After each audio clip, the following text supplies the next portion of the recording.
Bienvenidos al canal Celebrity Legacy de EUU. En los últimos días, Estados Unidos se ha despedido de varios individuos notables, iconos cuyo impacto perdurará por generaciones. En el episodio de hoy, honramos sus vidas, sus logros y el legado que dejan atrás. Si alguna de sus historias tocó su corazón, considere dejar un me gusta para ayudar a mantener viva su memoria. Gracias por estar aquí. Ahora, empecemos.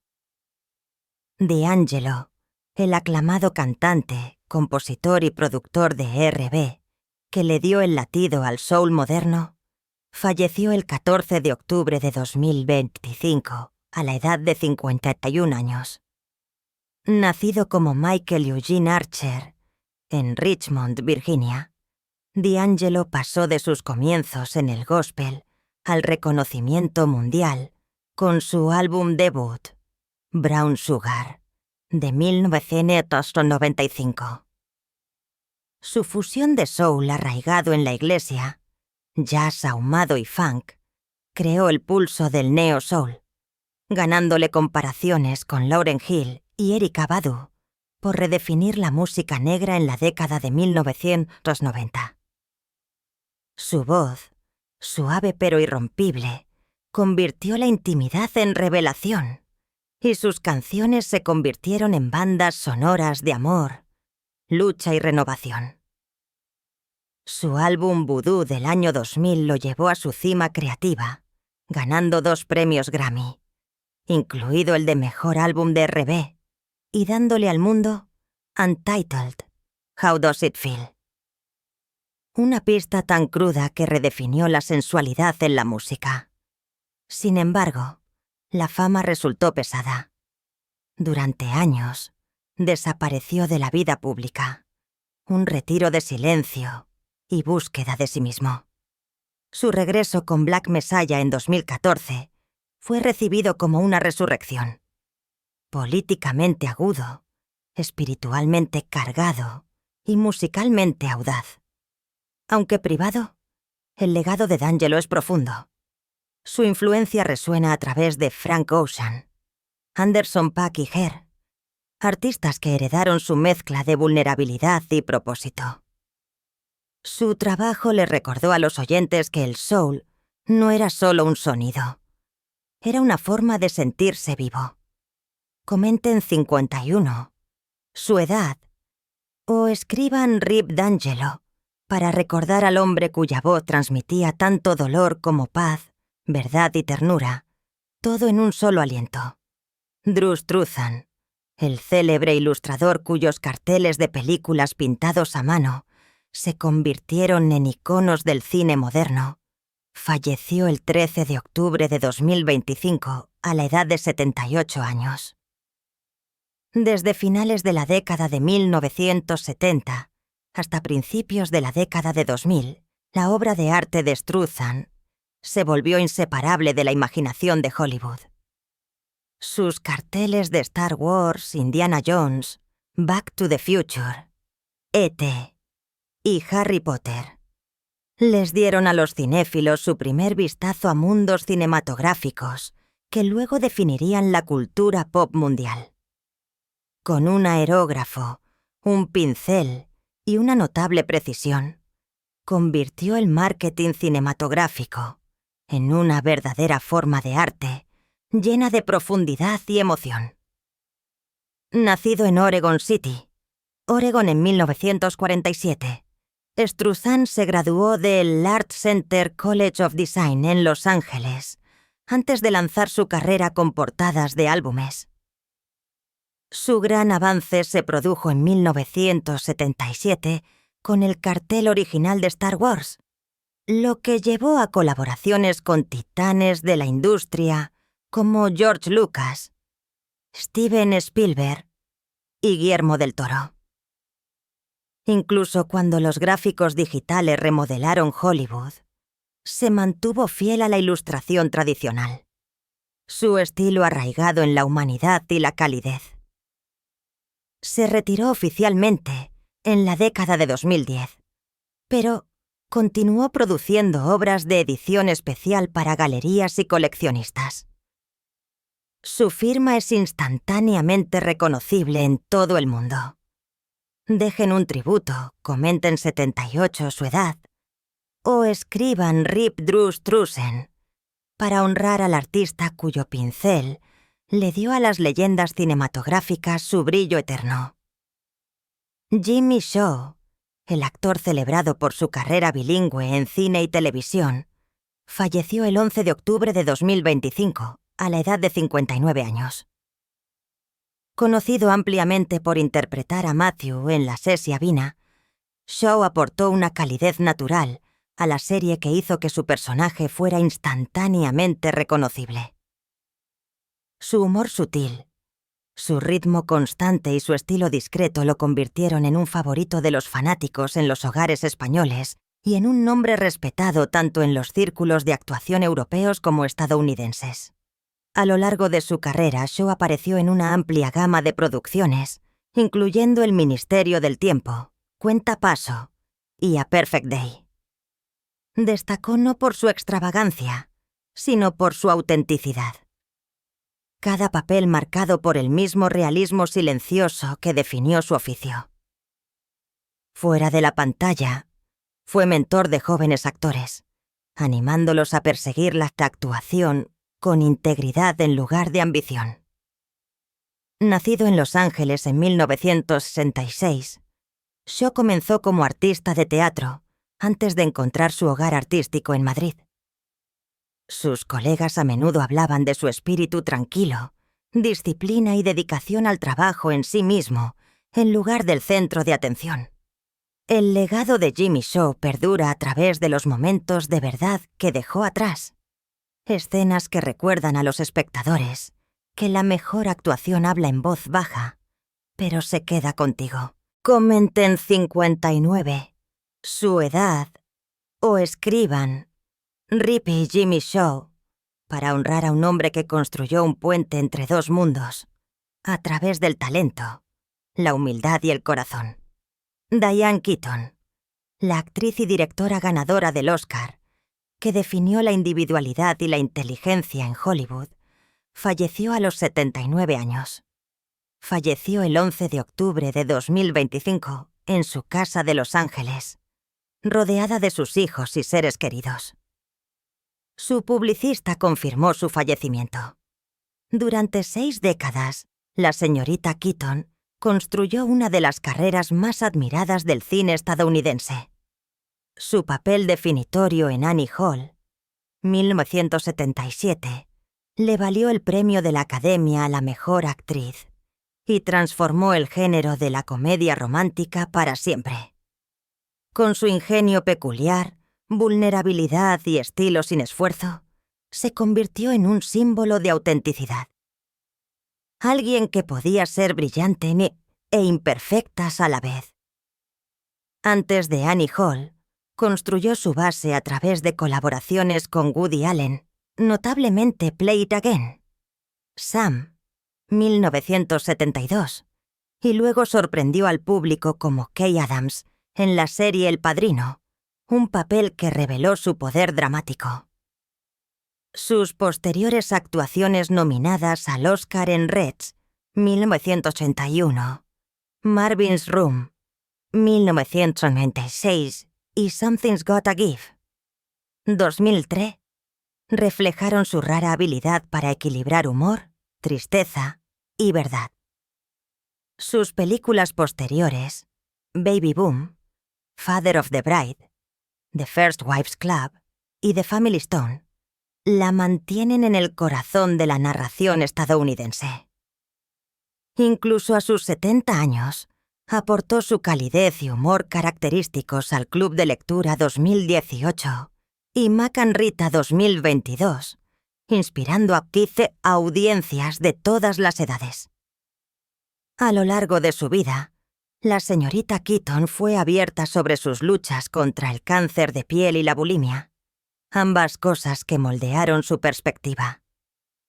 Diagnosticada con cáncer de piel a los 21 años, hizo de la protección solar parte de su identidad, a menudo usando sombreros de ala ancha, no solo por moda, sino por salud.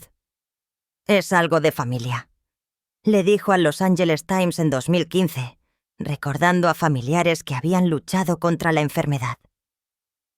Más tarde, después de ser tratada por carcinoma de células escamosas, usó su experiencia para animar a otros a mantenerse vigilantes.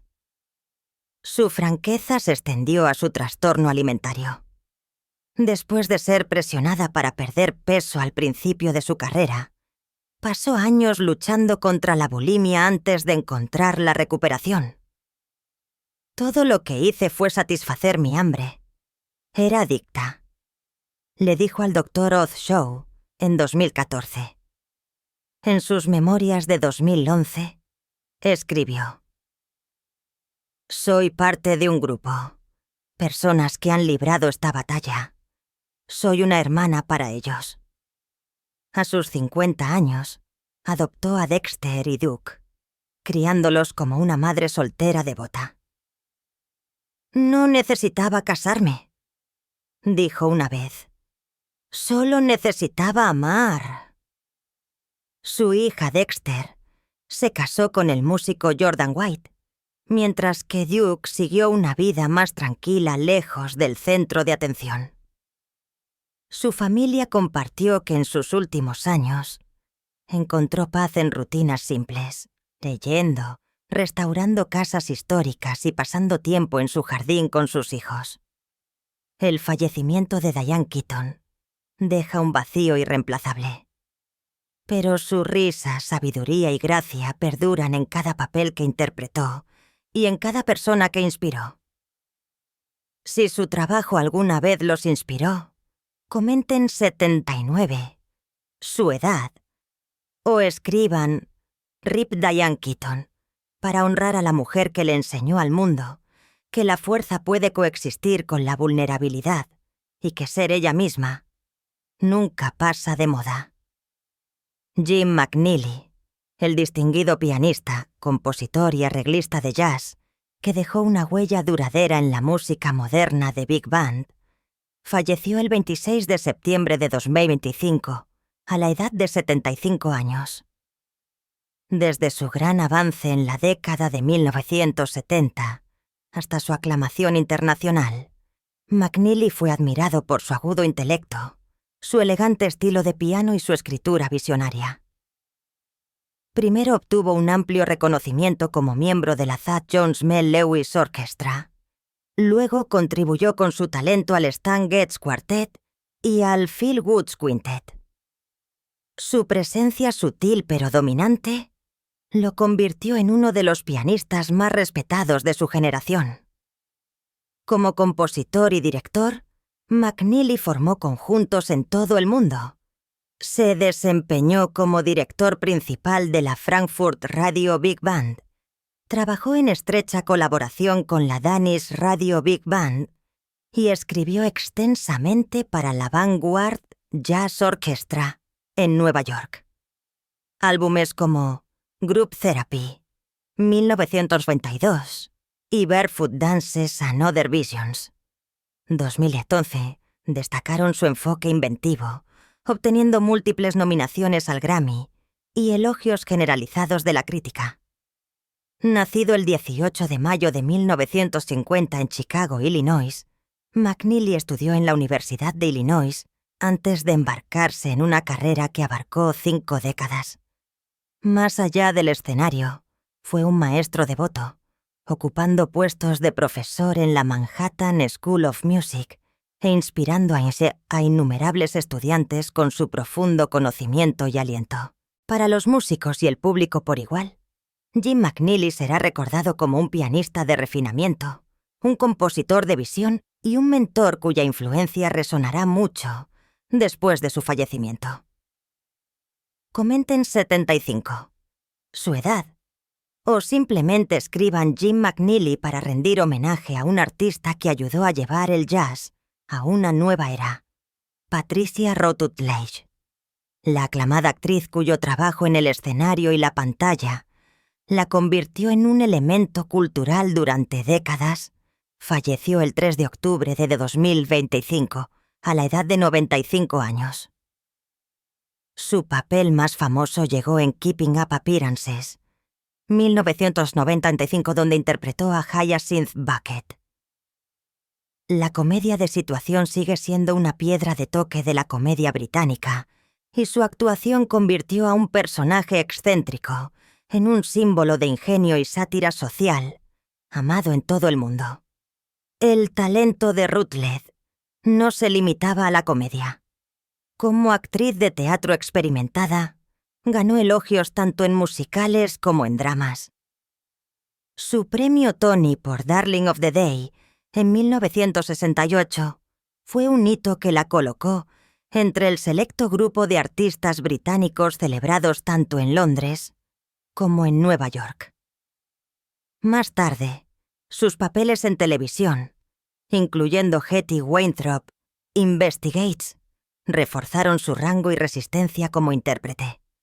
Nacida en Birkenhead en 1929, vivió en privado, pero siguió comprometida con su arte. Conocida por su inteligencia y gracia, evitó las trampas de la celebridad, eligiendo, en cambio, dejar que su cuerpo de trabajo la definiera. Su carrera deja atrás un estándar perdurable de excelencia, mezclando humor, canción y drama en un legado que continúa inspirando. Recordemos a Patricia Routledge juntos. Escriban Rape. Patricia Routledge. O publiquen el número 95 para celebrar a una intérprete cuyo arte tocó generaciones. Chris Drea, guitarrista y miembro fundador de la innovadora banda de rock The Yardbirds, falleció el 2 de octubre de 2025. Tenía 80 años. Su fallecimiento cierra un capítulo de una de las eras más formativas en la historia del rock. Como parte de los Yardbirds, en la década de 1960, Drea ayudó a forjar un nuevo sonido que fusionaba el blues con el espíritu inquieto del rock. Mientras que sus compañeros de banda Eric Clapton, Jeff Beck y Jimmy Page se convirtieron en leyendas de la guitarra, el ritmo constante de Drea ancló su estilo experimental. Canciones como For Your Love, Heart Full of Soul y Shapes of Things capturaron la urgencia juvenil de la época, con Drea silenciosamente en el centro de todo. Cuando el grupo se disolvió en 1968, Drea brevemente estuvo al borde de la formación de Led Zeppelin, pero eligió otro camino, dedicándose a la fotografía. Su ojo detrás de la lente se volvió tan notable como su trabajo de guitarra. Incluso fotografió la contraportada del álbum debut de Led Zeppelin en 1969. Décadas más tarde, se reunió con el baterista Jim McCarthy para hacer una gira como los Yardbirds, llevando la música de la banda a nuevas generaciones. Nacido en Surrey, Inglaterra, en 1945, la vida de Drea fue definida por la creatividad. Nunca buscó el centro de atención. Sin embargo, sus contribuciones moldearon la fundación del rock. Sus colegas admiraban su presencia tranquila. Los fans valoraban su papel en una banda que cambió la música para siempre. El legado de Chris Drea reside tanto en el sonido como en la imagen. Un músico que mantuvo el ritmo constante mientras otros se elevaban, y un artista que llevó esa visión a una segunda carrera. Su influencia puede haber sido discreta, pero sigue siendo perdurable. Comenten 80 su edad o escriban RIP Chris Drea para honrar al guitarrista cuyo ritmo ayudó a lanzar una revolución en el rock. Arthur Jones, una figura firme en el fútbol, y no fue firme en el fútbol profesional, falleció el 3 de octubre de 2025, a la edad de 39 años. Jones construyó su reputación como tackle defensivo en la Liga Nacional de Fútbol Americano, labrando una carrera respetada que abarcó varias temporadas. Mejor conocido por sus años con los Baltimore Ravens, jugó un papel crucial en su frente defensivo y fue parte del equipo que capturó la victoria en el Super Bowl XF. Su fuerza, técnica y compromiso con el juego lo convirtieron en una presencia confiable en el campo, admirado por compañeros de equipo y entrenadores por igual. Nacido en Rochester, Nueva York en 1986, John sobresalió en la Universidad de Syracuse antes de ser reclutado en la NFL. El fútbol corría por su sangre.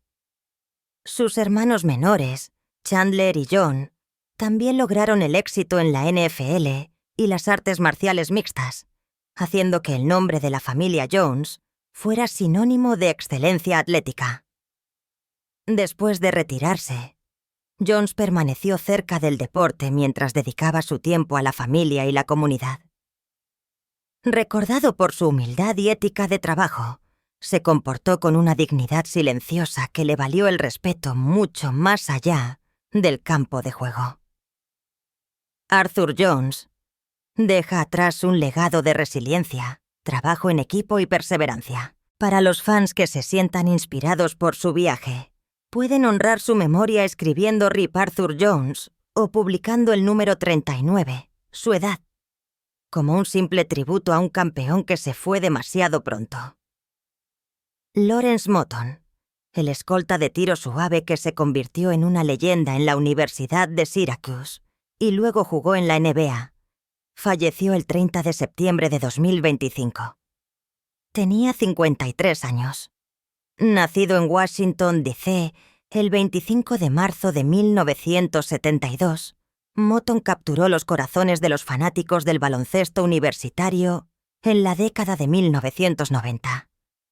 Entre 1991 y 1995, anotó 334 puntos, convirtiéndose en el máximo anotador de todos los tiempos en la historia de la conferencia Big East.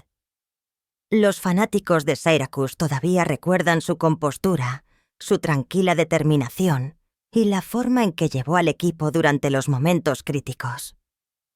Es posible que su camiseta no haya colgado de las vigas de la NBA, pero en el Carrier Dome fue inolvidable.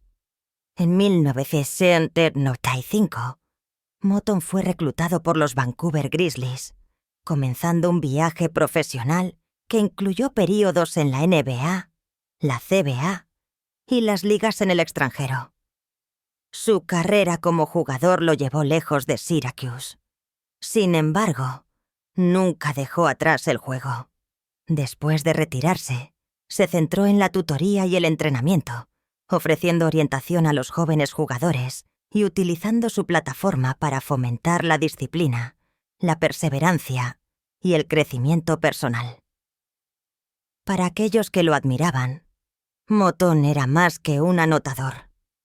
Era una presencia constante, un líder que encarnaba la lealtad y el respeto por el deporte. Su legado perdura en Syracuse, en todo el Big East y en las vidas de los atletas a los que influyó. Para aquellos inspirados por su juego o su tutoría, comenten 53, su edad o simplemente escriban Rip Lawrence Moton para celebrar una vida que tocó el baloncesto, dentro y fuera de la cancha. Lai Guayamoz, respetada periodista y editora asociada senior durante mucho tiempo de The Washington Post, falleció el 29 de septiembre de 2025. Tenía 82 años. Nacida en Washington, D.C., en 1943, Guayamoz creció en el hogar de Katharine Graham, una de las editoras más influyentes en la historia de Estados Unidos. Sin embargo, forjó su propia reputación como reportera, realizando amplias entrevistas con líderes mundiales desde Saddam Hussein hasta Vladimir Putin y Benazir Bhutto. Estas entrevistas se convirtieron en sellos distintivos de su carrera, publicadas tanto en el Post como en Newsweek, donde fueron valoradas por su claridad y acceso. Durante las décadas de 1980 y 1990, Weymouth se convirtió en una presencia familiar en los informes internacionales. Viajó extensamente, a menudo asegurando raras oportunidades para hablar con figuras políticas durante momentos críticos de la historia. Más allá de sus informes, también participó activamente en la propiedad familiar de The Washington Post Company, ayudando a guiar a la organización hasta su venta en 2013. Su carrera representó un equilibrio entre la tradición familiar y el logro personal. Avanzó el periodismo dando voz a los líderes en momentos cruciales y asegurando que sus palabras llegaran a un público más amplio. Weymouth fue reconocida tanto como testigo de la historia como participante en la configuración de cómo se registró. Para honrar su dedicación, dejen un pensamiento en memoria. Comenten 82, su edad, o publiquen Reply para reconocer el impacto de sus informes y el legado que deja atrás. Rod Stewart, el eterno rebelde con un ronquido que podría incendiar el silencio. La voz detrás de Maggie May, Sailing y Do You Think I'm Sexy, es más que un cantante. Es una tempestad viviente, una contradicción de bordes ásperos y ternura. Un hombre que convirtió la supervivencia en sonido. Durante más de 6 décadas, su rugido áspero ha llenado estadios y bandas sonoras por igual. Una voz que llevaba angustia y arrogancia en igual medida. Es el chico de Londres que se convirtió en caballero. El artista callejero que se convirtió en leyenda. El último de una raza moribunda de románticos del rock que se negaron a inclinarse ante el tiempo. 2 veces la muerte tocó a su puerta. El cáncer de tiroides le robó la voz. El cáncer de próstata casi le roba la vida. Pero Rod Stewart nunca ha sido de los que se rinden. Volvió cada vez más débil en cuerpo, quizás, pero más fuerte en espíritu, cantando con la clase de desafío que hacía que incluso la mortalidad pareciera negociable. La tormenta que una vez lo definió comienza a calmarse. Pero en ese silencio yace algo más crudo que la rebelión. El ajuste de cuentas de un hombre que ha vivido cada letra que alguna vez cantó. Su historia no comienza en la fama o la fortuna, sino en el zumbido gris del norte de Londres de la posguerra, donde los sueños estaban racionados como el azúcar. Nacido en enero de 1945, en un estrecho apartamento encima de una tienda de periódicos, en el 507 de Archway Road. El menor de 5 hijos en una familia anglo-escocesa. Rod aprendió temprano que la vida exigía ajetreo. Su padre, Robert, un constructor convertido en tendero, mantuvo a la familia alimentada. Su madre, Elsie, la mantuvo caliente. Pero debajo de la comodidad de la familia había un silencio. La clase de quietud que se convierte en inquietud cuando eres un niño con demasiada energía y ningún lugar donde ponerla. La escuela no lo domesticó. A los 11 años, reprobar el examen 11+ lo calificó como un fracasado, y el mundo pareció encogerse a su alrededor. Pero en el campo de fútbol, encontró aliento. Allí, bajo la llovizna y el rugido de los partidos adolescentes, se sintió visto. A mediados de su adolescencia, capitaneó el equipo de su escuela, jugando con un fuego que hacía que los hombres adultos se detuvieran a mirar. Su padre, que una vez fue jugador semiprofesional, vio en él una versión de su propio sueño incumplido. Y durante un tiempo, Rod creyó que el fútbol lo salvaría, que el campo, no el escenario, era su destino. Luego llegó el 61. 16 años. Una prueba con Brentford. El momento decisivo que todo joven jugador sueña. Jugó con todo su corazón. Y sin embargo, cuando sonó el silbato, nadie lo llamó de vuelta. Ni contrato, ni promesa. Solo silencio. Para Rod no fue simplemente rechazo. Fue un borrador, la muerte de su primer sueño. Se fue a casa esa noche y por primera vez entendió lo que se sentía la derrota en la médula. Años más tarde, describiría ese momento como el que lo construyó. No a través del éxito, sino a través de la negativa a desaparecer. Después de que el fútbol lo abandonó, deambuló. Vendió serigrafías, entregó mercancías, cualquier cosa que pagara lo suficiente para llenar el día y ahogar el ruido en su cabeza. Durante un tiempo trabajó como sepulturero en el cementerio de Highgate, una ironía sombría que no pasó desapercibida para él. Entre lápidas y flores marchitas, aprendió lo rápido que se desvanecen los nombres, lo frágil que es realmente cada tipo de fama. Fue allí, con las rodillas hundidas en la tierra, donde Rod Stewart descubrió la calma que un día rugiría. Y luego aparecieron dos anclajes improbables. Uno era un pequeño e intrincado mundo de ferrocarriles modelo, trenes que lo obedecían, interruptores que le daban el control cuando el mundo no ofrecía ninguno. El otro era una guitarra destartalada comprada por su padre en 1959. Sus cuerdas ásperas, su sonido imperfecto. Sin embargo, cuando Rod la rasgueó, algo hizo clic. El chico que una vez huyó del silencio comenzó a darle forma. A través de esa guitarra, encontró una manera de decir la verdad. El fútbol nunca lo dejó.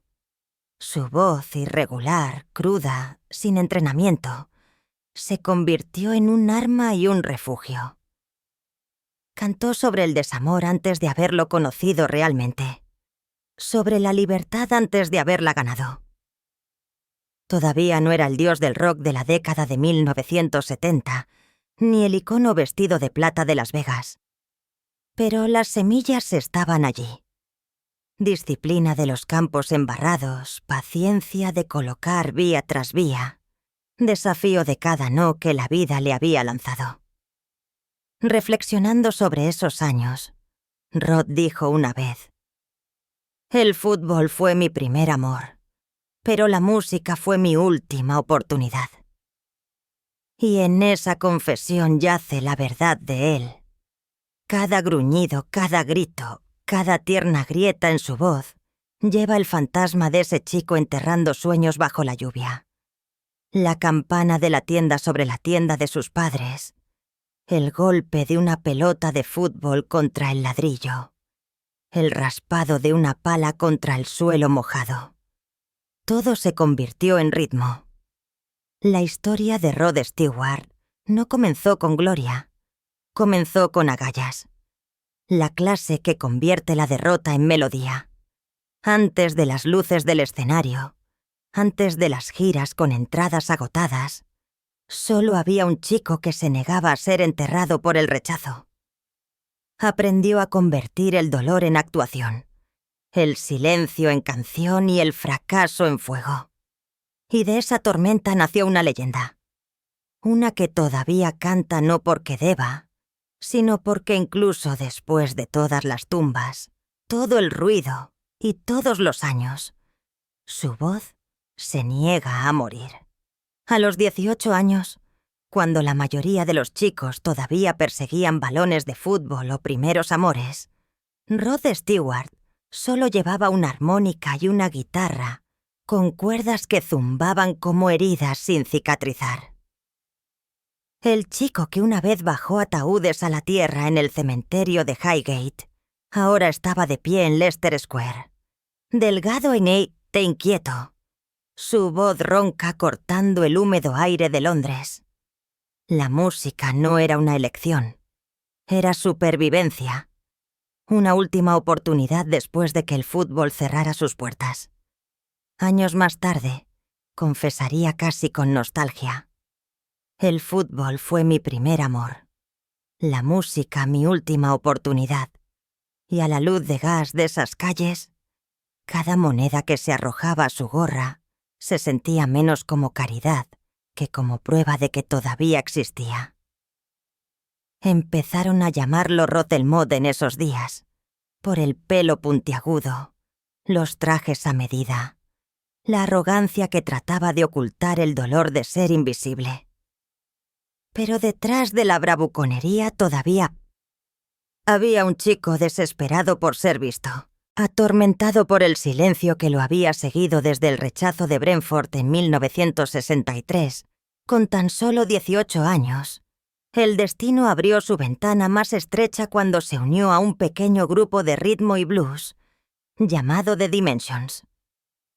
Eran desconocidos, apenas consiguiendo actuaciones en pubs. Pero para Rod, cada noche llena de humo era una prueba de resistencia. Cada balanceo de cuerpos extraños una pequeña victoria sobre el anonimato. Su voz, cruda, herida, inolvidable, transmitía algo diferente. Pero en una ciudad rebosante de sonido, destacar nunca fue suficiente. 3 años después, a los 21, la puerta se ensanchó. Jeff Beck, ya celebrado como un prodigio de la guitarra, lo atrajo al Jeff Beck Group. Por primera vez, Rod sintió la electricidad de los verdaderos escenarios, los amplificadores rugiendo como truenos, las revistas imprimiendo su nombre. Debería haber sido un triunfo. Y sin embargo, bajo la feroz brillantez de los solos de Beck, a menudo se sentía reducido y a una sombra. Los críticos elogiaban su ronquido, sí, pero siempre como un apéndice. El cantante de Jeff Beck. En su propio recuerdo, describió esos años como una bendición y una maldición, y una vez admitió: estaba allí, pero realmente no estaba allí. Era una sombra en el fuego de otra persona. La crueldad de esa ironía fue más aguda de lo que el rechazo de Brentford había sido nunca. Al menos el fútbol lo había escupido limpio. La música colgó la gloria ante sus ojos y luego lo encadenó al genio de otro hombre. Noche tras noche, entregaba sus pulmones hasta que ardían. Pero los aplausos se inclinaban hacia Beck, dejándolo aplaudido pero no visto. Éxito sin identidad. ¿Qué podría ser más desgarrador para un chico que había conocido el silencio de los cementerios? El sabor de no ser escuchado mientras estaba rodeado de sonido era casi insoportable. Pero dentro de esa penumbra, algo se endureció. La humillación de ser solo la voz se convirtió en combustible. Cada rechazo, cada crítica que nombraba a Beck, primero profundizaba el voto dentro de él. No permanecería en la sombra. No sería recordado como el cantante de otra persona. En algún lugar del dolor de su garganta, en el obstinado latido del corazón del adolescente que una vez enterró a extraños, surgió una promesa. Un día, el mundo conocería su nombre primero, sus canciones primero, su historia primero. Y ese voto nacido en la agonía de ser pasado por alto se convertiría en el fuego que lo sacaría de las sombras y lo llevaría al rugido de millones que un día cantarían solo un nombre: Rod Stewart. Con solo 24 años en 1969, Rod Stewart se separó de los pubs llenos de humo y la larga sombra de otros hombres cuando lanzó su primer disco en solitario. An Old Raincoat Won't Ever Let You Down. Para las listas de éxitos, fue modesto. Para Rod, fue monumental. La primera prueba de que su desafío empapado de grava podía llevar su nombre solo. Ya no el cantante de Jeff Beck, sino Rod Stewart. 2 años después, en 1971, todo cambió. A los 26 años, Every Picture Tells a Story detonó en el mundo, llevando dentro de sí a Maggie May. Una pista que destilaba todo el dolor de la juventud, la travesura de la rebelión y el agridulce aguijón del arrepentimiento. Casi de la noche a la mañana, el hijo del sepulturero de Highgate saltó a la inmortalidad, encabezando las listas de éxitos a ambos lados del Atlántico. Donde antes había habido rechazo y silencio, ahora había un rugido que nunca más sería ignorado. Las décadas de 1970 y 1980 doraron ese momento en leyenda. Tonight's the night. You're in my heart. Do you think I'm sexy? Cada lanzamiento resonó a través de radios y estadios. Cada coro y terremoto llenó coliseos desde Los Ángeles hasta Tokio. Su rugido áspero haciendo temblar las vigas. Su melena rubia iluminada como una pancarta de desafío. Logró lo que casi nadie en la historia pudo. Un sencillo número 1 en cada década, durante 6 décadas consecutivas. En esa atmósfera enrarecida se mantuvo, hombro con los inmortales. Generaciones enteras crecieron con su voz, grabada en sus vidas. Los fans lo adoraban, e incluso los críticos que alguna vez fueron desdeñosos concedieron a regañadientes su poder de permanencia. Exteriormente, Rod Stewart parecía intocable. La arrogancia encarnada, un hombre que había doblegado el mundo a su voluntad. Pero, en verdad, la corona cortaba profundamente. El éxito exigió un precio mucho más cruel de lo que el fracaso jamás lo había hecho. La misma fama que lo hizo intocable fracturó a la familia, que una vez había llamado suya. Rostros, sus hermanos en el ruido, sus compañeros en la risa comenzaron a panastillarse bajo el resplandor del centro de atención y el veneno de la envidia. A mediados de la década de 1970, las tensiones aumentaron. El ascenso meteórico de Rod proyectó sombras de las que sus compañeros de banda no pudieron escapar. Llegaron las acusaciones de que los había abandonado, de que los había superado. Dolió, admitió años después, con la voz ronca llena de arrepentimiento. Nunca quise perderlos, pero el éxito es cruel. Te divide de las mismas personas que amas. Cuando los rostros se disolvieron, no solo se estaba cerrando un capítulo profesional. Fue traición, exilio y la reapertura de heridas que pensó enterradas con sus sueños de adolescente. Y como si la fractura de la hermandad no fuera suficiente, la mirada del mundo se volvió más aguda. Los periodistas hambrientos de sangre se burlaron de él como un vendido. Una mercancía pop que había traicionado la arena de sus comienzos. Rod el Mod. Se burlaron. Un hombre más espectáculo que alma. Para los tabloides era exceso de champán, extravagancia de estampado de leopardo. Una caricatura de indulgencia. Para Rod, estas palabras cortaron más profundo de lo que sabían. Había luchado por ser visto. Y ahora, en la misma luz que había buscado, nuevamente no era visto. No por quien realmente era, sino por lo que eligieron hacer de él. La paradoja fue brutal. Ante millones, brilló como un cometa. A puerta cerrada se sentó solo en camerinos donde el silencio pesaba más que los aplausos. Las luces del escenario deslumbraban, pero cuando se atenuaron, se quedó con ecos. Ecos de rostros, risas, ecos de críticos, púas, ecos del chico que una vez suplicó al mundo que lo reconociera. La cumbre, confesaría más tarde, es el lugar más frío de todos. Y sin embargo, desde ese frío, cantó con fuego. Cada desamor, cada fractura sangró en el ronquido de su voz. Cada burla de los críticos endureció el acero en su fraseo. Cada amigo perdido lo llevó más profundo en la música. Las chaquetas con estampado de leopardo, la sonrisa burlona, la arrogancia del champán. Deslumbraron a las masas. Sí, pero debajo del brillo había arena. Arena. El sonido de un hombre que se había abierto camino a rastras desde cementerios y callejones traseros hasta la cima de la fama, y que ahora cantaba no para ser adorado, sino para ser recordado. Pero si escuchabas atentamente, escondido en la grava de su tono, siempre había tristeza, siempre soledad.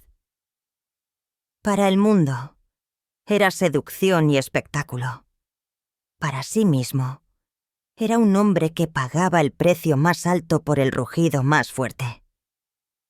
Esta fue la cruel belleza del apogeo de Rod Stewart, que no solo fue una leyenda debido a los récords batidos y los estadios conquistados, sino porque llevaba el peso invisible de la traición, la soledad y el desprecio. Y aún así cantaba más fuerte, más brillante, más feroz. Sus canciones perduran no simplemente como éxitos, sino como testimonios embrujados de un hombre que llegó a la cima de la montaña y descubrió que a veces el triunfo resuena más vacío que la propia escalada. Sin embargo, a pesar de toda la gloria, a pesar de todos los estadios con entradas agotadas y los fanáticos gritando, Rod llevaba dentro de sí una herida mucho más antigua que la fama. Una herida nacida no en el centro de atención, sino en los frágiles años de la juventud, cuando con solo 18 años enfrentó un desamor que ningún éxito en las listas de éxitos podría borrar jamás. En 1963, todavía solo un chico con sueños de campos de fútbol y guitarras prestadas, Rod Stewart se convirtió en padre por primera vez. Su hija Sarah Strier llegó a un mundo que él deseaba desesperadamente poder darle. Pero no tenía nada. Ni hogar, ni carrera, ni estabilidad. Solo una serie de trabajos ocasionales. Noches tocando música callejera por monedas y una cama donde quiera que sus amigos lo dejaran dormir. Con el peso de la realidad presionando hacia abajo, tomó la decisión más devastadora de su vida: dejar que su hija recién nacida fuera adoptada. En el papel, era necesidad. En su corazón, fue una catástrofe. Me rompió el corazón, confesó décadas después. No sabía quién era todavía, y mucho menos cómo ser padre. Esas palabras revelan no una excusa, sino un tormento. La voz de un joven paralizado por la pobreza, pero condenado por la culpa. Y la herida no se desvaneció.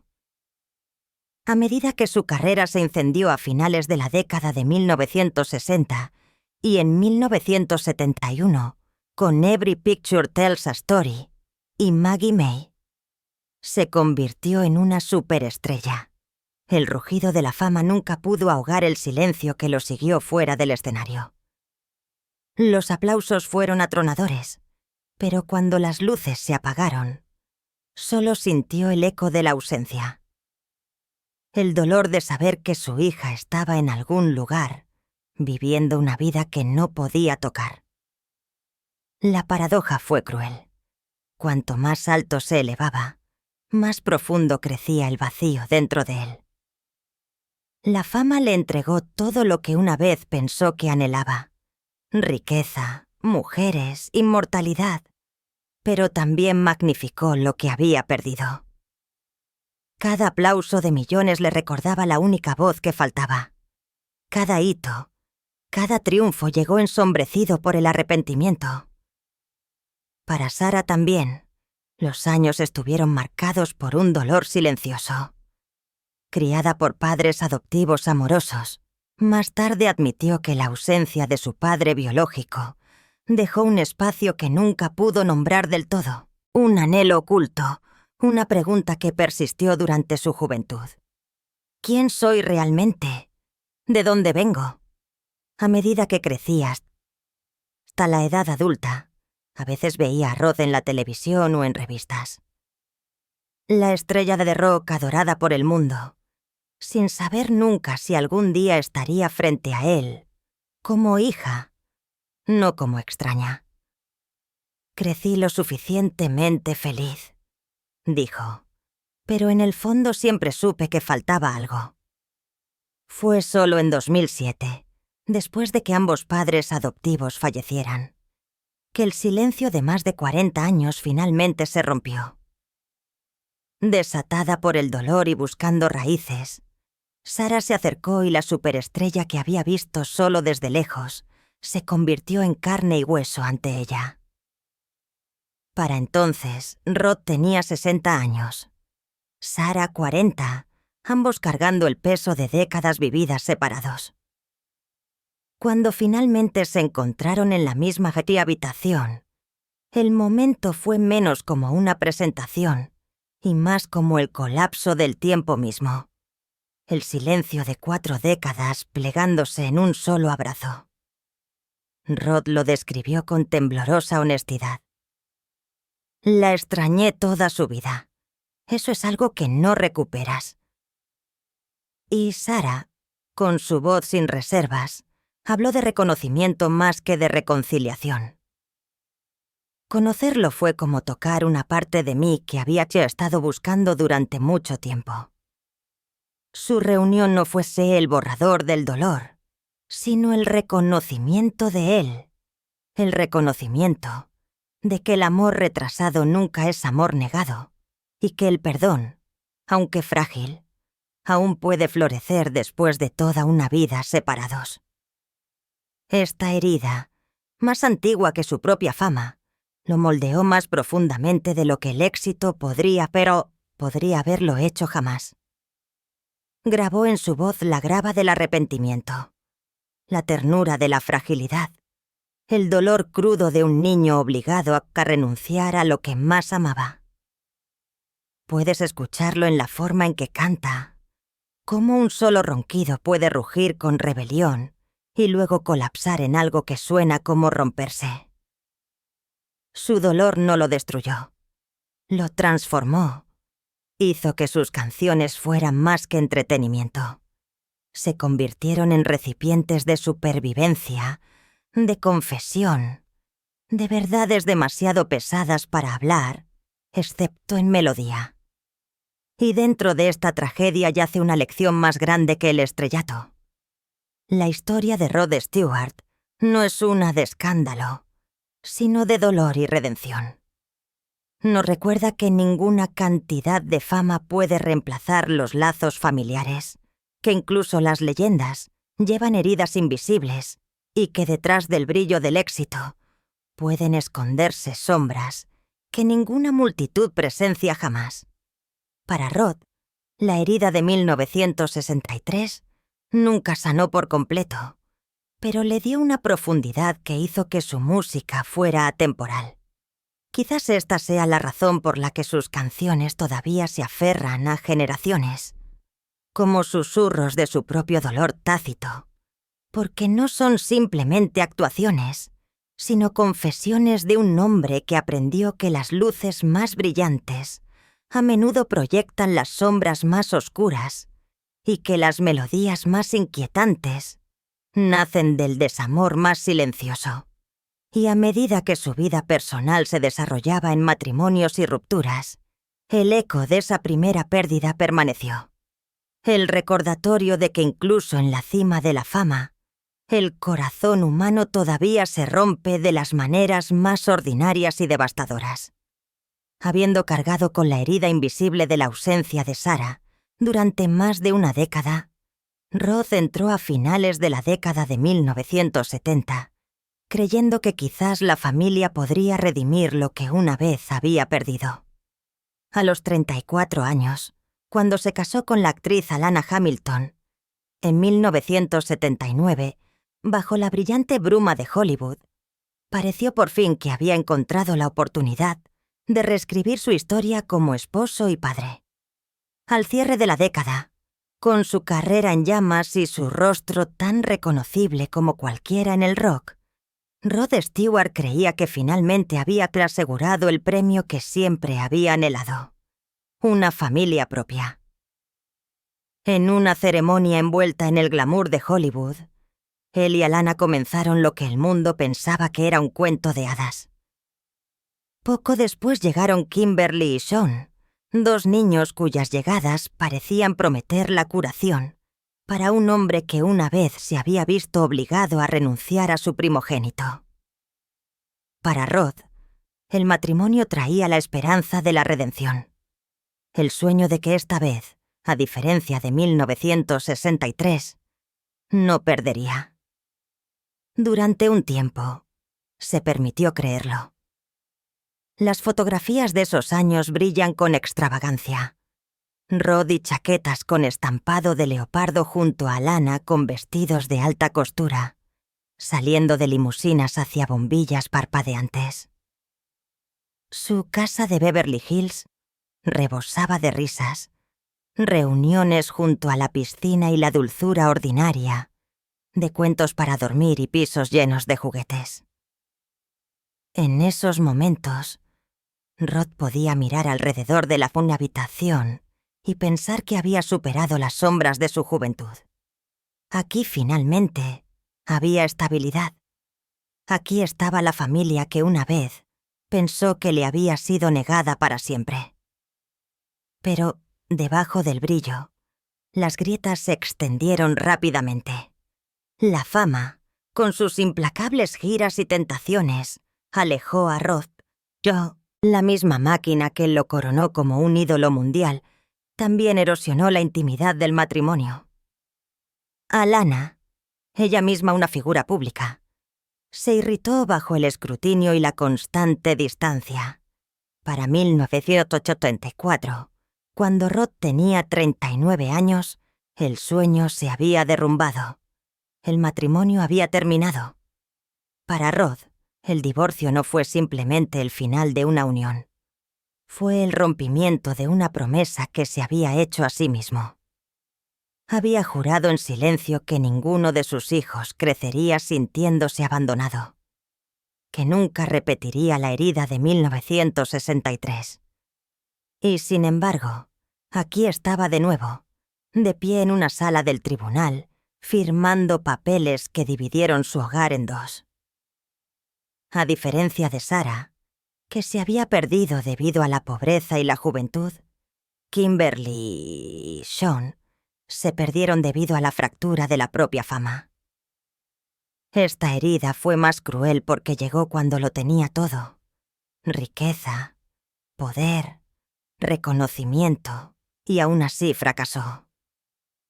Más tarde admitió con angustia silenciosa: es difícil mantenerlo unido cuando el mundo entero siente que te pertenece, pero tu hogar no. El dolor solo se profundizó a medida que pasaban los años. Kimberly creció bajo el constante resplandor de la cultura de las celebridades. Su infancia se desarrolló en el contexto de los susurros de los tabloides.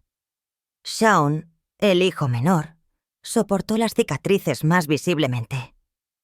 A medida que tropezaba hacia la edad adulta, luchó contra la adicción, los arrestos y los repetidos intentos de rehabilitación. Para Rod, ver a su hijo caer en espiral se convirtió en un tormento mucho peor de lo que cualquier titular podría capturar. Fue la agonía de un padre que una vez había estado ausente por necesidad, ahora presente pero impotente. Había pasado décadas anhelando la oportunidad de ser estable, solo para encontrarse mirando la misma pregunta: ¿había fallado también a sus hijos? Rod ha reflexionado sobre estos años con brutal honestidad. No se presenta a sí mismo como héroe o villano, sino como un hombre atrapado entre la seducción de la fama y la fragilidad de la familia. El matrimonio con Alana le había dado 2 hijos a los que amaba con todo su ser.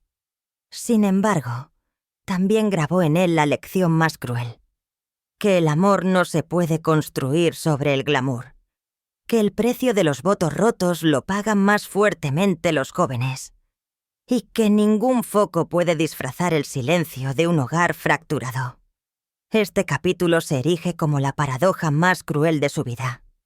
El hombre adorado en todos los continentes que podía dirigir las voces de millones no podía aferrarse a las voces más pequeñas y silenciosas dentro de su propia casa.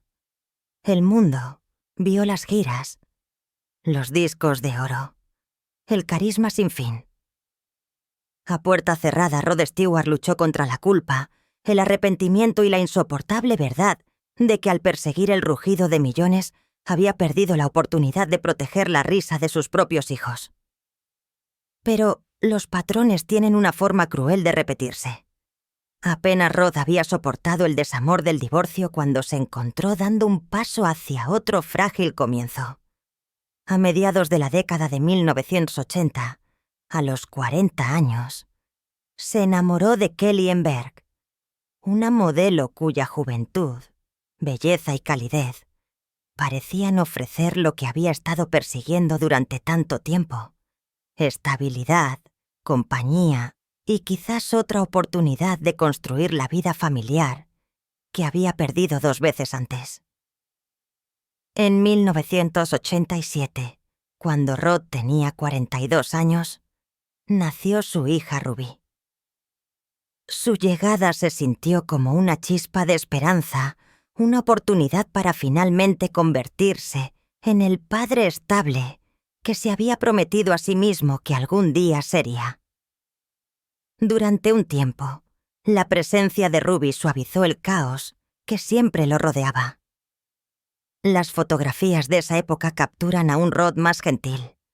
Su sonrisa famosamente traviesa se transformó en algo más silencioso mientras acunaba a su hija pequeña.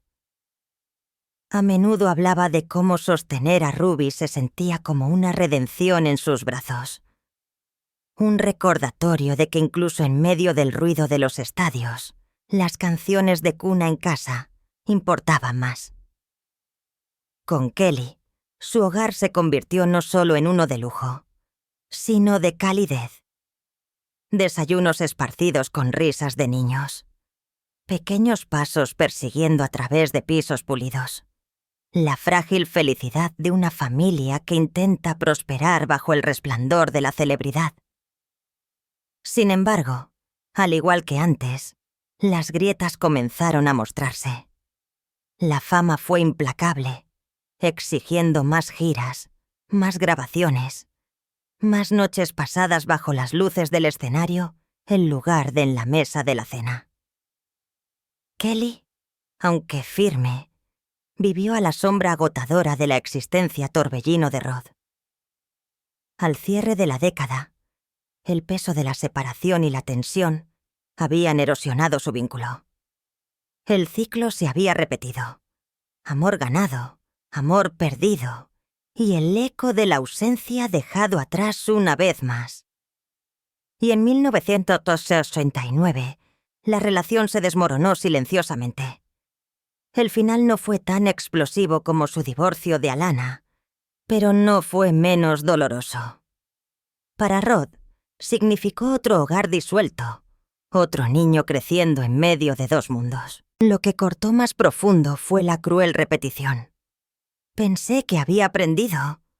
Admitiría años después, hablando de la infancia de Ruby, juré que no dejaría que la historia se repitiera. Pero lo hizo.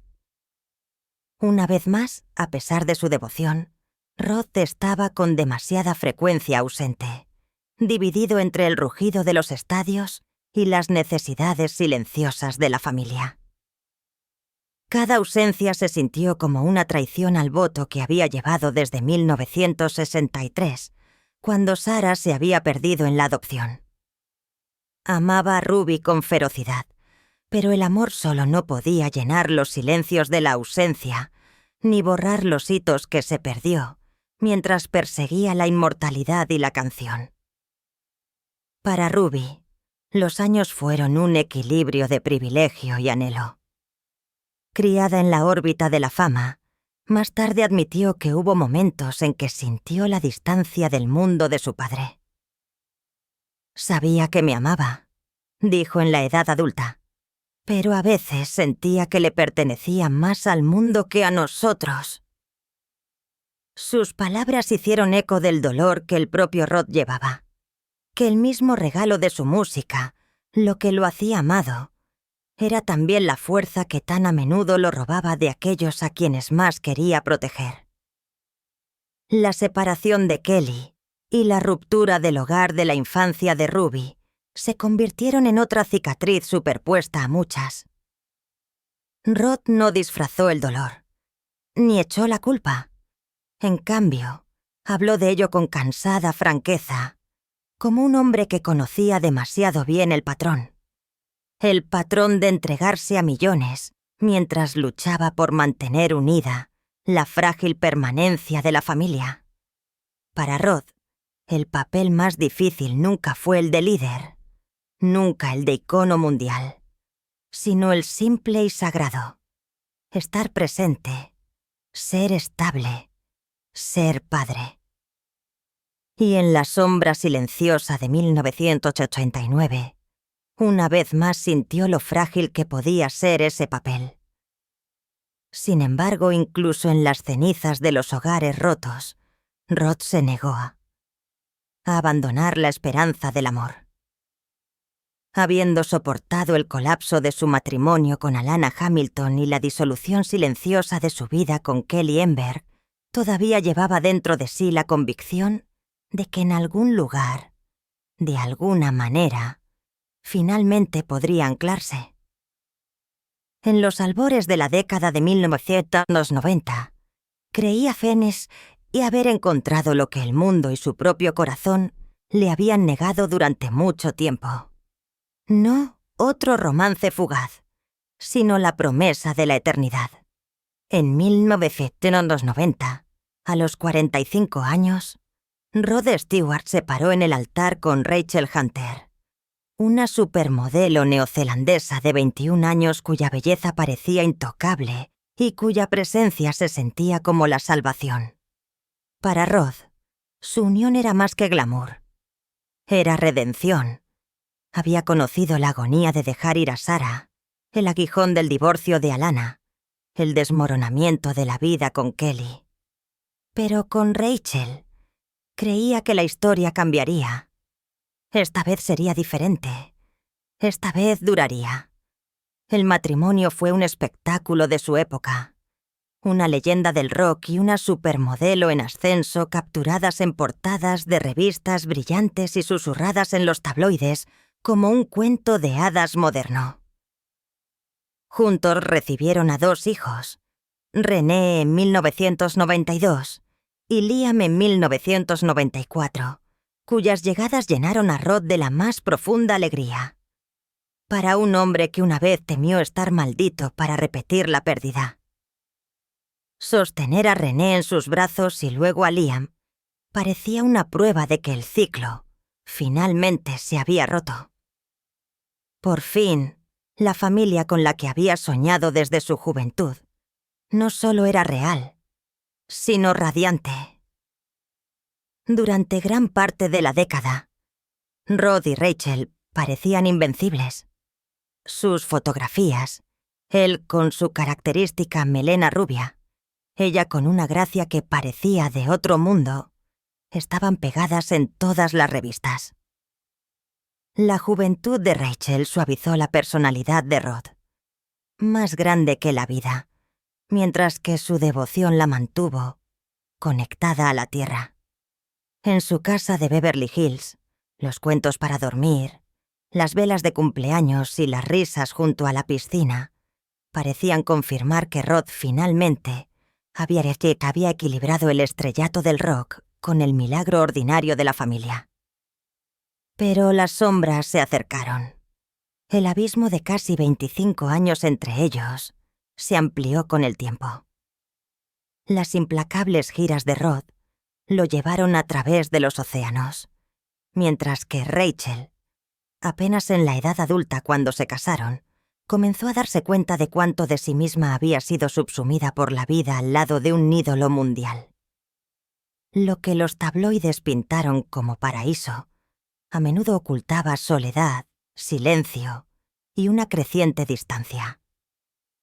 Vivíamos en dos mundos diferentes, reflexionaría Rod más tarde con un dolor que las palabras solas no podían contener. En 1999, cuando Rod tenía 54 años y Rachel solo 30, el cuento de hadas se derrumbó.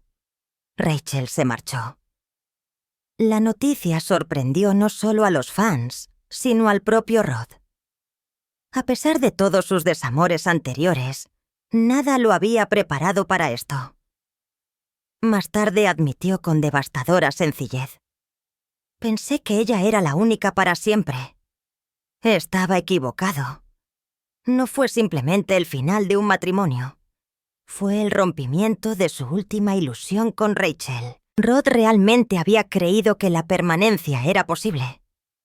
Que los fantasmas de 1963, de 1984, de cada partida anterior finalmente descansarían. En cambio, su partida lo ahuecó de maneras que incluso la ausencia de Sarah no lo había hecho. Los amigos lo recordaron a la deriva. Un hombre que ya no confiaba en el amor. Durante años, se blindó contra la intimidad, atormentado por el miedo a ser abandonado de nuevo. El dolor resonó más allá de la pareja. René tenía solo 7 años, Liam solo 5, demasiado jóvenes para entender por qué sus padres ya no vivían bajo el mismo techo. Sintieron la confusión que los niños siempre sienten a raíz de la separación, la sensación de que algo seguro se había ido. Más tarde, cuando eran adultos, hablarían con cautela sobre esos años, reconociendo tanto el amor que recibieron como el dolor de crecer en hogares fracturados. Detrás del brillo de la fama, el patrón se había repetido una vez más.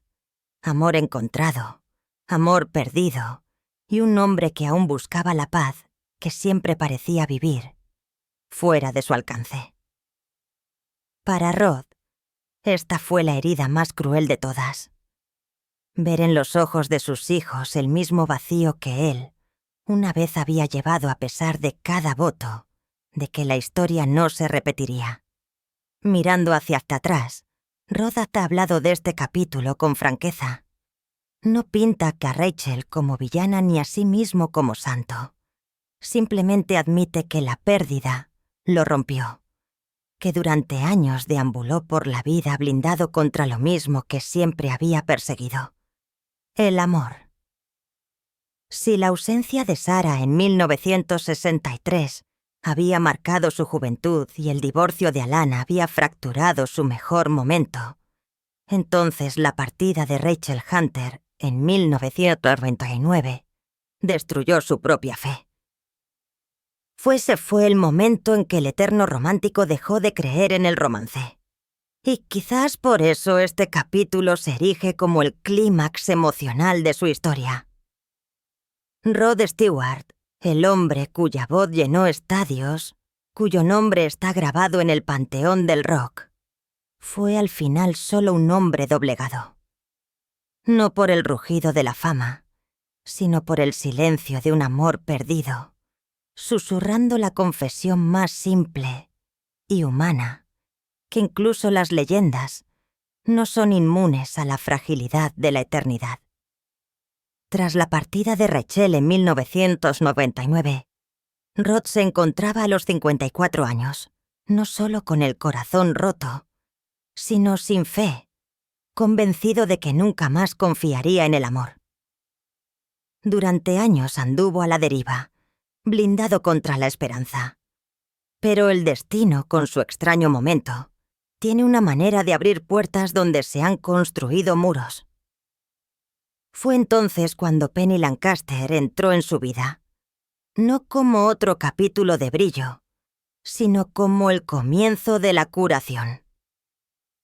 Penny tenía 26 años cuando se conocieron, una modelo imponente y fotógrafa capacitada de Essex, que una vez fue estudiante de danza, antes de encontrar su camino en la moda. No provenía de la realeza de Hollywood, ni del mundo de vida rápida que Rod había habitado durante mucho tiempo, sino de una familia de clase trabajadora conectada a la tierra. No llevaba el equipaje de matrimonios pasados, ni hijos propios, solo una tranquila firmeza que contrastaba marcadamente con la turbulencia de la historia de Rod. Al principio, pocos creían que la relación duraría. La diferencia de edad era evidente, los escépticos más ruidosos que nunca, y el propio Rod llevaba las cicatrices de tantas promesas rotas. Pero Penny era diferente. No estaba deslumbrada por el centro de atención, ni consumida por sus tentaciones. Estaba tranquila donde otros habían sido volátiles, estable donde otros se habían desviado. Más que un amante, se convirtió en un ancla tranquila para un hombre que había pasado décadas siendo destrozado por la fama. Su romance floreció lentamente, casi con cautela, lejos de los tabloides. Penny se unió a él en las giras, no como una decoración, sino como una compañera, sabiendo instintivamente cuándo estar a su lado en el caos y cuándo protegerlo de él. Por primera vez en décadas, Rod sintió el frágil milagro del equilibrio.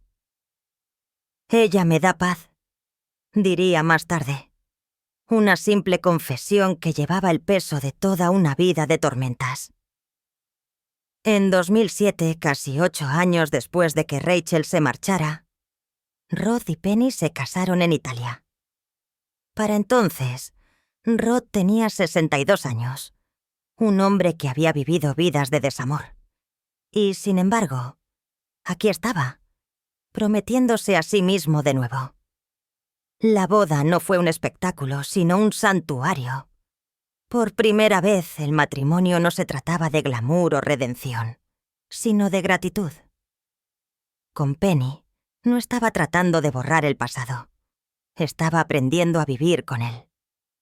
Juntos recibieron a 2 hijos, Alice Tister en 2005 y Aiden en 2011. Sosteniéndolos, Rod sintió una alegría tocada con asombro, como si la vida le hubiera entregado una última oportunidad extraordinaria.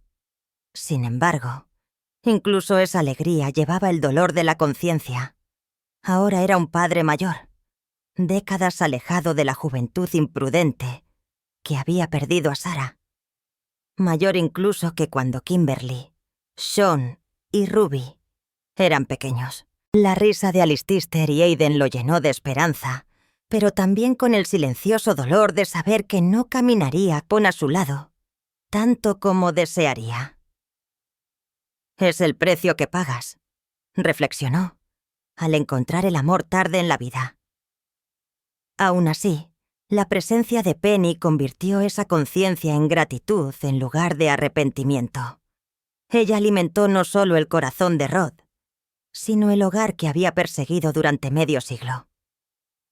Uno no definido por limusinas o portadas de revistas, sino por consistencia, perdón y amor que perduró a través de los días ordinarios. Rutinas matutinas, cenas compartidas, el ritual de un beso antes de dormir. Estos se convirtieron en los cimientos de una estabilidad que una vez había pensado imposible. A diferencia de los hogares fracturados de su pasado, este se mantuvo durante más de 2 décadas. Su matrimonio ha perdurado, resistiendo tormentas que habían destruido todos los lazos antes que él. Este capítulo de la vida de Rod es más que una victoria personal. Es un testimonio de la resiliencia. Enseña que el amor no siempre llega cuando lo esperamos, ni en la forma que una vez imaginamos. A veces llega tarde después de heridas tan profundas que creemos que nunca sanarán. Y a veces exige un precio. La paciencia de esperar, la humildad del fracaso, el coraje de volver a intentarlo. Para Rod Stewart, Penny Lancaster no era la prueba de que el amor borra el dolor, sino de que el amor puede florecer a pesar de él. Mirando hacia atrás, ha dicho que la felicidad que encontró con Penny es más dulce precisamente por el viaje que tomó para llegar a ella. Cada desamor, cada hogar roto, cada noche silenciosa solo lo había preparado dolorosamente para reconocer y apreciar el raro regalo que ella trajo. En Penny no encontró la perfección. Encontró la presencia. No encontró fuegos artificiales. Encontró la paz. Y para un hombre que una vez creyó que el amor se había perdido para siempre, esa paz fue la mayor redención de todas. Sin embargo, incluso cuando Rod encontró en Penny la paz y la permanencia que había buscado durante media vida, la vida le recordó que la curación nunca llega sin pruebas. Apenas había comenzado a construir un hogar estable cuando su cuerpo lo traicionó. En 2000 los médicos le dieron noticias que lo sacudirían hasta la médula. Cáncer. Comenzó con un bulto, casi risible en su pequeñez. El tipo de cosa que un hombre consumido por escenarios y focos podría dejar de lado. Pero esta vez el rugido de la fama se silenció. El diagnóstico pondría a prueba no su voz o su fama, sino su voluntad de perseverar una vez más. Luchar no por listas de éxitos o aplausos, sino por la vida misma. El diagnóstico despojó de toda ilusión. Cáncer de tiroides. La ironía más cruel para un hombre cuya propia alma vivía en su voz. Para Rod Stewart no era solo una enfermedad. Era una sentencia de muerte de otro tipo. La posible muerte de la propia identidad. Las noches antes de la cirugía fueron interminables. Se quedó despierto, imaginando el silencio que podría seguir, susurrando en la oscuridad. Sin mi voz, ¿quién soy yo? La cirugía le salvó la vida, pero le robó el sonido. El ronquido, el gruñido, desaparecido. En su lugar, un leve susurro. Solo en recuperación, Rod trató de tararear una línea y solo escuchó aire.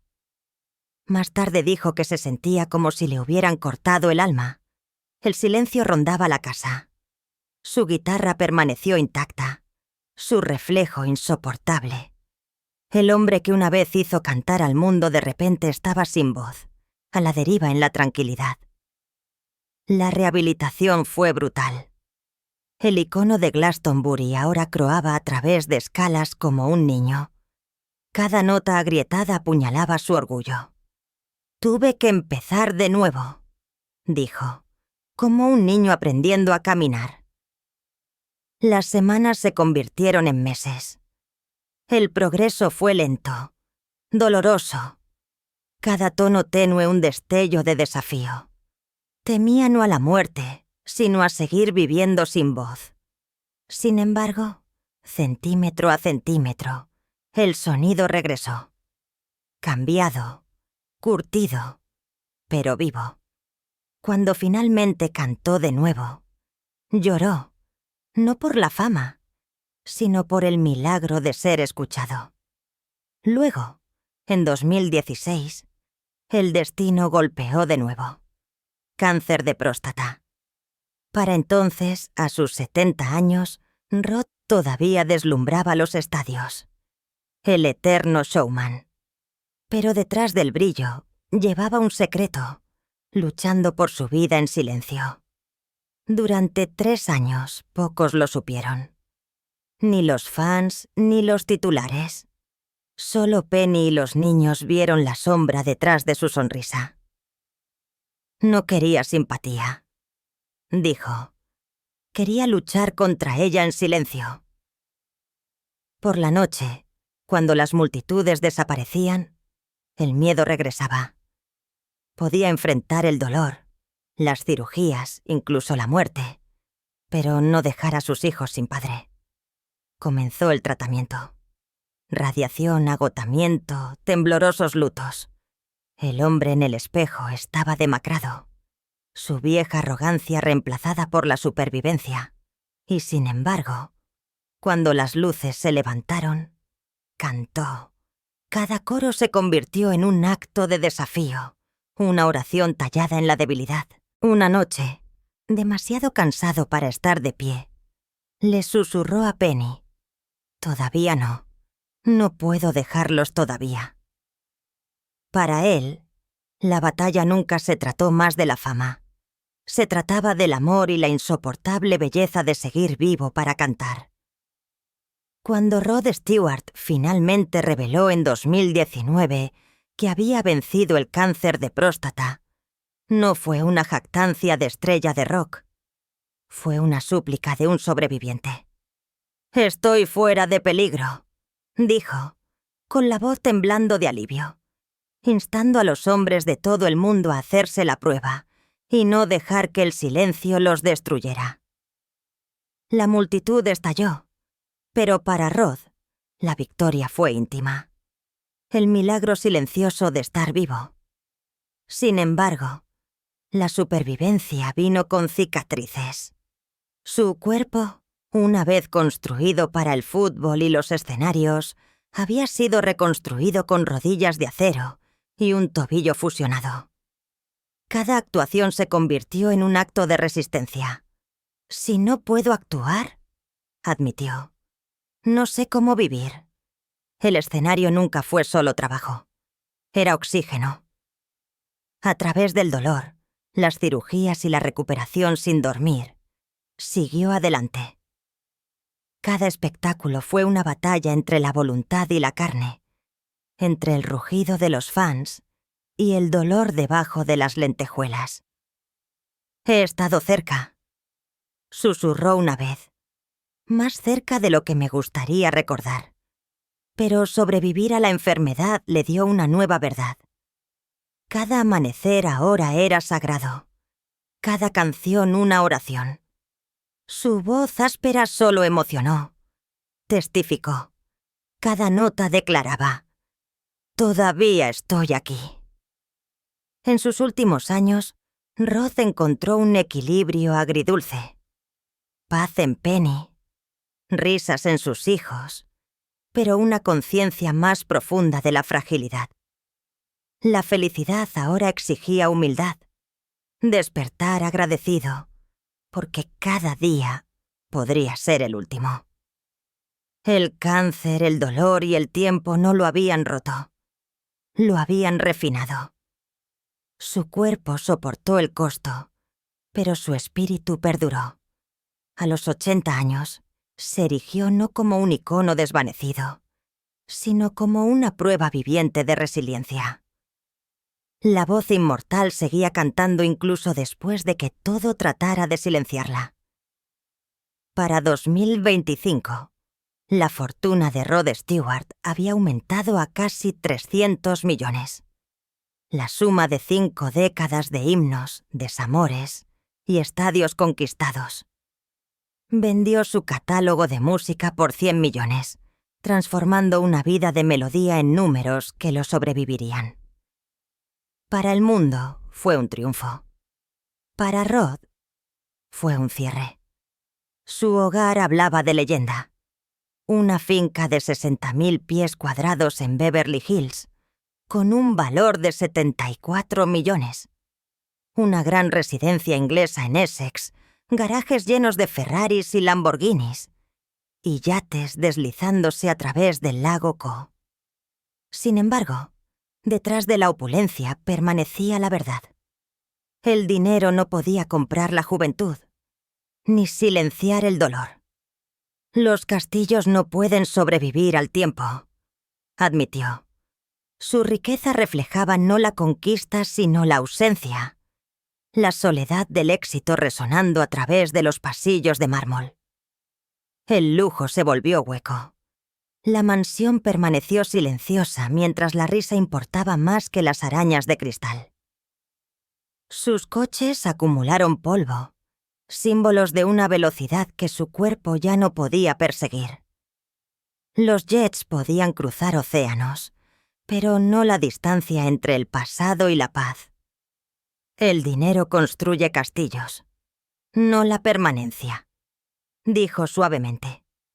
Lo que perduró fueron las manos que lo sostuvieron a través de la enfermedad, la familia esperando en la primera fila cuando su fuerza flaqueaba. Insinuó que sus 8 hijos heredarían no solo su fortuna, sino sus lecciones, que el amor perdura más que el lujo y que el significado no se puede comprar. ¿De qué sirve un castillo?, reflexionó. Si no hay familia en sus pasillos ahora dividiendo sus días entre Beverly Hills y Essex, Rod ya no mide la riqueza en metros cuadrados, sino en voces. La risa de Penny, la charla de Alistair y Aidan, la armonía de la reconciliación con los hijos mayores, una vez distantes. Cenas familiares, carreras escolares y noches tranquilas, junto a la piscina han reemplazado las noches de champán y las multitudes rugientes. Se ha convertido en lo que la fama una vez le negó: un padre presente, un hombre contento con la sencillez. Aún así, el tiempo exige su precio. Su salud se vigila de cerca, las rodillas reconstruidas, el tobillo fusionado, el cáncer siempre acechando al borde de la memoria. Nada diario. Come con disciplina y bebe con moderación, levantando su copa no al exceso sino a la resistencia. El público todavía ve los trajes elegantes, el cabello dorado, el brillo del encanto. Sin embargo, el espejo muestra los pliegues de la supervivencia a su alrededor. Los amigos y compañeros se desvanecen uno por uno. Y en ese círculo cada vez menor, Rod Stewart se encuentra más viejo, más humilde, todavía cantando. Un hombre que aprendió que la fortuna es fugaz, pero el amor, la presencia y la gratitud son las únicas riquezas que el tiempo no puede robar. En julio de 2025, cuando Ozzy Osbourne, compatriota, compañero y compañero sobreviviente de los años más salvajes del rock de Rod Stewart, falleció, la noticia lo golpeó como un espejo. No fue solo dolor, fue reconocimiento. Uno por uno los gigantes de su generación se estaban desvaneciendo, dejándolo entre los últimos que aún estaban de pie, sosteniendo una antorcha que parpadeaba contra la oscuridad. «Es extraño», murmuró en voz baja. «Seguir aquí cuando tantos se han ido. Ninguna fortuna, ningún aplauso podría llenar ese creciente silencio. El silencio que se instaló donde una vez resonó la risa, donde las voces familiares nunca volverían a responder». Rod, que había pasado su vida rodeado por el rugido de las multitudes, ahora enfrentaba el dolor más profundo de la quietud. Pero en esa tranquilidad encontró la verdad. Lo que importaba no era la fama ni la fortuna. Era la risa de sus hijos, la calidez de la mano firme de Penny, la reconciliación de los hijos que una vez parecieron perdidos para él. Había aprendido la lección más dolorosa de todas. El tiempo es la única moneda que importa, y cada amanecer es gracia prestada. Rod Stewart, hoy, no es la estrella inquebrantable de los años 70, sino un hombre tanto humilde como agudizado por las décadas. Con cicatrices, sí, pero todavía de pie. Lleva su riqueza como una armadura, pero se apoya en el amor como la salvación. Canta no para las listas de éxitos, sino porque el silencio se siente demasiado como la muerte. Aunque su cuerpo se dobla bajo los años, su voz sigue siendo una rebelión contra el tiempo. Detrás de él se extiende un legado casi mítico. Más de 250 millones de álbumes vendidos, 12 álbumes número 1, 11 sencillos número 1 y un título de caballero de la reina Isabel II. El chico que una vez tocó música callejera por monedas en las calles de Londres se había convertido en Sir Rod Stewart, un tesoro nacional envuelto no en privilegios, sino en perseverancia. Y sin embargo, la verdadera medida de su vida no se puede encontrar en discos o premios. Vive en la resistencia detrás de ellos. El hombre que perdió la voz a causa del cáncer y luchó por volver a cantar. Quien sobrevivió al desamor y la traición pero nunca renunció a su alegría. Los escenarios de su generación ahora están más vacíos. Pero su presencia sigue siendo desafiante. No una reliquia, sino un testigo de todo lo que la música una vez significó. Él es la prueba de que incluso cuando el coro se desvanece, la llama aún puede arder brillante. La historia de Rod Stewart ya no es solo una de fama o fortuna. Es la anatomía de la resistencia, de la pérdida, la redención y el amor recuperado. Construyó imperios de canciones, perdió hogares y corazones, casi pierde la vida, pero siempre regresó al escenario. Porque para él, dejar de cantar sería dejar de vivir. Cada gira de despedida se convierte en una paradoja, una promesa de descanso que no puede cumplir. Quizás esa es su mayor verdad, que la creación misma es su fe y la actuación, su oración.